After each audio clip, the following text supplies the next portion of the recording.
Aghori astro TV கண்டு மகிழுங்கள். தர்மத்தின் வழி செல்ல செல்ல கர்மத்தின் வழி குறையும் அப்பா.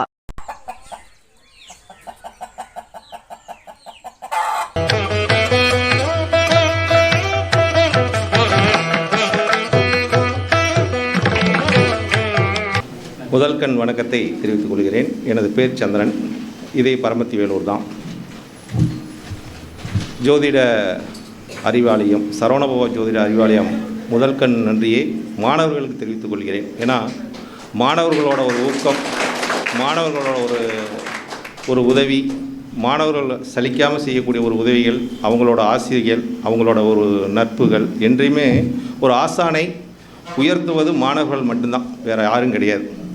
அதை ஒருபோதும் ஆசானும் மறக்கக்கூடாது, மாணவரும் மறக்கக்கூடாது. மாணவருக்கும் ஆசானுக்குள்ள தொடர்பு என்றைக்குமே நினச்சிருக்கணும். ஏன் இன்றைக்கி இந்த நாள் இந்த நிலை அப்படிங்கும்போது, இன்றைக்கி 7/4/2024 ஞாயிற்றுக்கிழமை. இன்றைக்கி குருவோட நட்சத்திரம் புரட்டாதி. அது பிரபஞ்சத்தோட ராசியில் இன்றைக்கி நட்சத்திரம், அந்த நட்சத்திரம் இருக்குது, கும்பராசியில் இருக்குது. அப்போ இன்றைக்கி இந்த கருத்தரங்க ஆரம்பித்த நேரம் பார்க்கும்போது 11 மணிக்கு ஐயா ஆரம்பிச்சிட்டா, அதுவும் குருவோட ஓரை. அப்படி பார்க்கும்போது இப்போ குருவோட ஓரை தான் நடக்குது. அப்போ அந்த குருவுக்கு ஒரு மரியாதையும், குருவை மதிக்கக்கூடிய ஒரு நாளாக இந்த நாள், சூரியனோட நாளில் அந்த குருவுக்கு உண்டான ஒரு தன்மையை நம்ம ஒரு புரிந்து கொள்ளக்கூடிய ஒரு தன்மையாக இருக்கும். குருவுக்கும் மாணவர்கள் உள்ள ஒரு ஒற்றுமையை இங்கே பார்க்கக்கூடிய ஒரு தன்மை இருக்கிறது. அது மாதிரி இந்த சரவணபவ ஜோதிடம் அறிவாலயம், அவர் ஏற்கனவே ஒரு ஆஃபீஸ் திறந்துட்டார் ஃபஸ்ட்டே.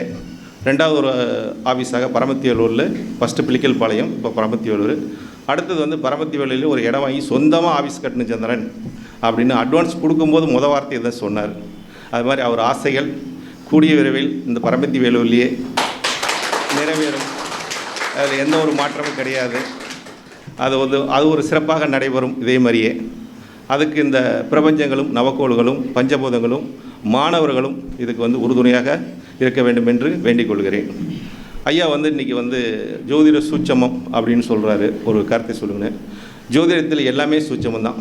சூட்சமம் இல்லாமல் ஜோதிடத்தை பார்க்கக்கூடாது. ஏன்னா ஒவ்வொரு முறையிலும் ஜோதிடத்தோட சூட்சமத்தை கையாள வேண்டும். கையாண்டால் தான் நம்ம ஜோதிடத்தை உள்ளார்ந்து புரிந்து கொள்ள முடியும். ஏன்னா இன்றைக்கு நம்ம குருவை பற்றி பேசுகிறதுனால, குருவோட ஒரு பயிற்சி மே மாதம் நடக்கிறது, குரு பயிற்சி. இப்போ மேசத்தில் குரு பகவான் இருக்கார், கார்த்திகை நட்சத்திரத்தில் இருக்கார், சூரியனோட நட்சத்திரத்தில். அடுத்து ரிஷபத்துக்கு போக போகிறாரு, அதே நட்சத்திரத்தில் தான் போக போகிறாரு.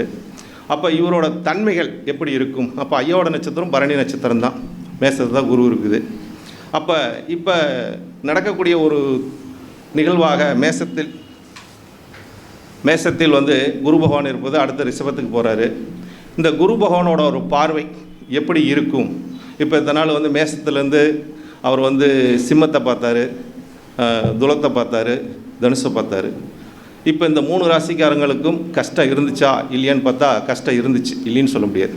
அதாவது அந்த கஷ்டத்தை போக்கக்கூடிய ஒரு தன்மை குரு பகவான் அவங்களுக்கு அருள்னார். குரு பார்வை எப்பொழுதுமே கஷ்டத்தை கொடுக்கும். அந்த கஷ்டத்திலேருந்து விடுபடக்கூடிய ஒரு ஆற்றலையும் ஒரு தன்னம்பிக்கை கொடுக்குறது தான் குரு பகவான். ஏன்னா குரு ஒரு மாணவர்களுக்கு ஒரு போதிக்கக்கூடிய ஒரு பாடம் என்ன? மாணவர்கள் எந்த இடத்துலையும் போய் வீக்காகிடக்கூடாது. மாணவர்கள் எல்லாரும் நம்ம மாணவர்னு பேர் சொல்லும்போது, குரு பேர் சொல்லும்போது நம் மாணவர் அவர் தரமாக இருக்கணும் அப்படின்னு தான் குரு போதிப்பார். அவர் போதிப்பதும் அவரோட பார்வையும் ஒரே சீராக தான் இருக்கும். அப்போ அவரோட பார்வை நமக்கு கெடுதல் செய்யுமா நன்மை செய்யுமான்னு பார்த்தா, குருவோட பார்வை கெட்டதை அழித்து நல்லதை போதிக்கக்கூடிய தன்மை. கெட்ட ஒரு நிகழ்வுகள் நமக்கு என்ன இருந்தாலும் அந்த நிகழ்வுகளை ஒரு அகற்றி நல்லதை போதிக்கக்கூடிய தன்மையாக இப்போ ரிஷபராசிக்கு குரு பகவான் சஞ்சாரம் செய்ய போகிறார் மே மாதம். அப்போ அவரோட பார்வை எப்படி இருக்கும் என்ற ஒரு சூட்சமமான ஒரு நிலை தான்.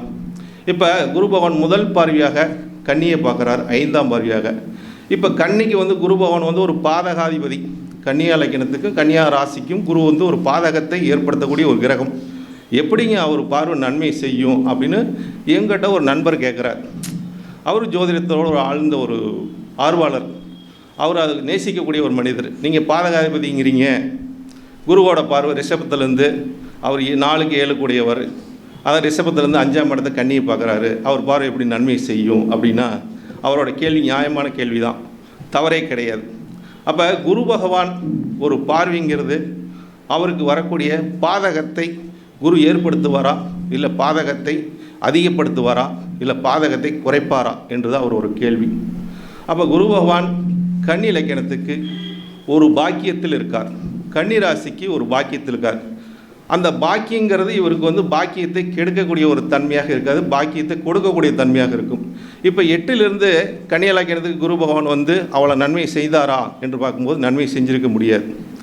இப்போ 9க்கு வந்த குரு பகவான் ஒரு பாதகாதிபதியாக வரக்கூடிய ஒரு பாக்கியத்தில் இருக்கும்போது நிச்சயமாக அவரோட பார்வை நிச்சயமாக ஒரு பாக்கியத்தை அருளக்கூடிய தன்மையும், பாதகத்தை அவர் ஏற்படுத்தாமல் பாதகத்தை ஒரு சாதகமாக ஆக்கக்கூடிய தன்மை, பாதகாதிபதி கூட ஒரு நட்பு வச்சு ஒரு பயணிக்கக்கூடிய தன்மையும் இந்த காலகட்டத்தில் ரிஷபராசியிலிருந்து குரு பார்க்கக்கூடிய ஒரு தன்மை கன்னிராசிக்கும் கன்னியாலக்கணத்துக்கும் ஒரு சுப தன்மையும் ஏற்படுத்தி அவங்களுக்குள்ள ஒரு நோய் ஏன்னா காலதேவனுக்கு 6ஆம் இடம் நோய் நொடி குடிக்க போவோம், சண்டை சச்சரவு குடிக்க போவோம். அப்போ அந்த பாவம் எதிரி குடிக்க போவோம். இது எல்லாமே இருந்தாலும் நடந்தாலும் இதையெல்லாம் போக்கக்கூடிய தன்மையாக குருவின் பார்வை இந்த ஒரு வருட காலம் அவங்களுக்கு சுப தன்மையை ஏற்படுத்தி நல்ல ஒரு நிகழ்வை கொடுக்கும் குருவோட பார்வை என்ற ஒரு கருத்தை அவருக்கு முன்வைத்தேன். அதே கருத்தை உங்களுக்கு சொல்லிட்டேன். அது மாதிரி அடுத்த பார்வையாக குருவின் பார்வை நேர் வந்து விருச்சகத்தை பார்க்குறார்.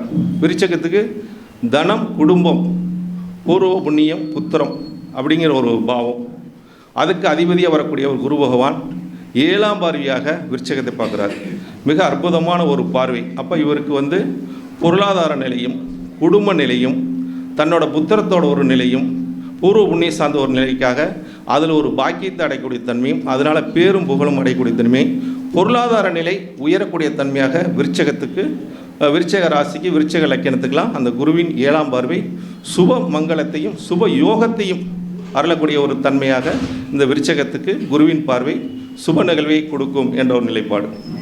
அடுத்தது குருவின் பார்வை வந்து ரிஷபத்திலிருந்து மகர ராசியை 9ஆம் பார்வையாக, இந்த 9ஆம் பார்வை தாங்க குருவுக்கு வந்து ஒரு விசேஷமான பார்வை. 9 தான். ஏன்னா 9 தான் ஒரு தெய்வ அனுகூலம், தெய்வத்தின் தன்மையை உணரக்கூடிய நிலைப்பாடு. நம்மளோட வாழ்க்கை உயரணும்னா 9ஆம் இடம் நல்லா இருக்கணும். 9ஆம் இடம் நல்லா இருந்தால் தான் நல்ல ஒரு கௌரவமான நிலையில் அந்தஸ்தோடு வாழ முடியும். நமக்கு போகிற இடம் மால மரியாதையும் கிடைக்கும், நல்ல ஒரு பேர் கிடைக்கும், பேரும் புகழும் கிடைக்கிது 9ஆம் இடம் அப்படிங்கிற ஒரு தன்மை எடுத்துல. அந்த 9ஆம் இடத்தை குரு பகவான் மகரத்துக்கு மகர ராசி மகர லக்கணத்துக்கும் விரையாதிபதியாக குரு வரார், தன்னோட முயற்சிக்கு அதிபதியாக வரார் குரு வரார். அந்த ராசியில் தான் நீசம் பலத்தை இழக்கக்கூடிய இடமே குரு பகவான் மகரத்தில் தான் தன்னோட சொந்த பலத்தை இழக்கிறார், நீசமாகக்கூடிய தன்மை.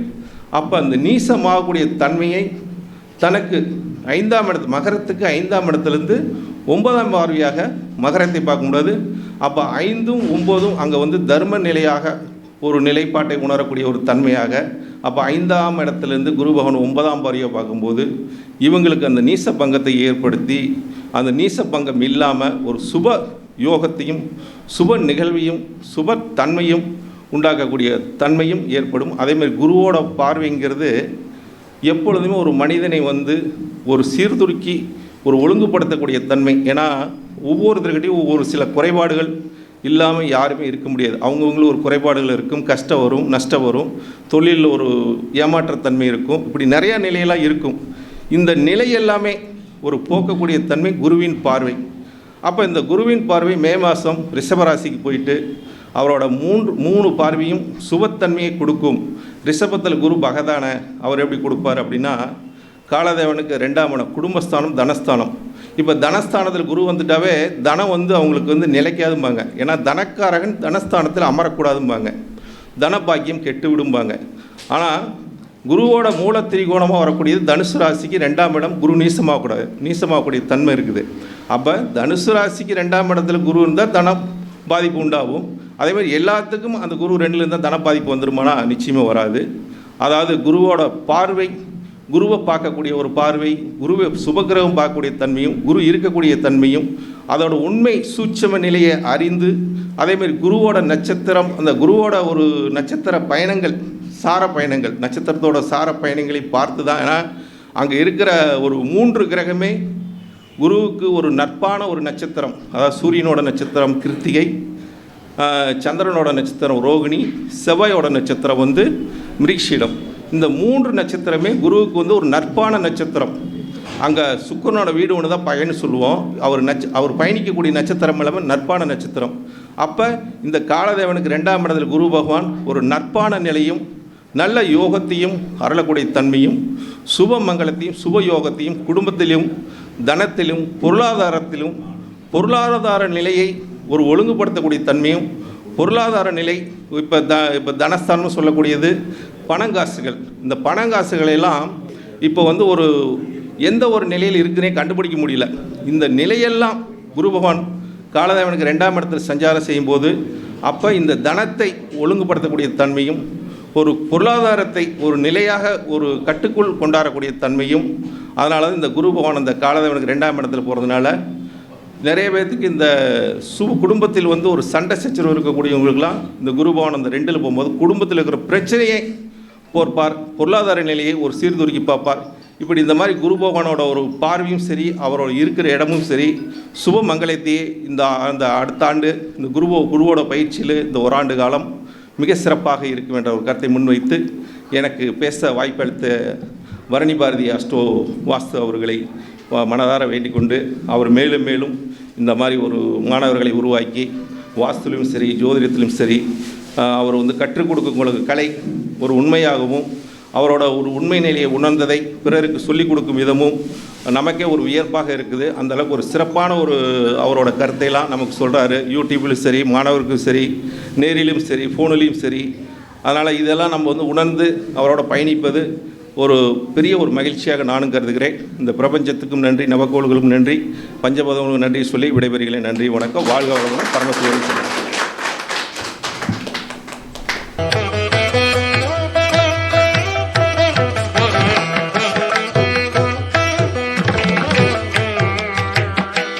அகோரி ஆஸ்ட்ரோ டிவி கண்டு மகிழுங்கள். தர்மத்தின் வழி செல்ல செல்ல கர்மத்தின் வழி குறையும் அப்பா.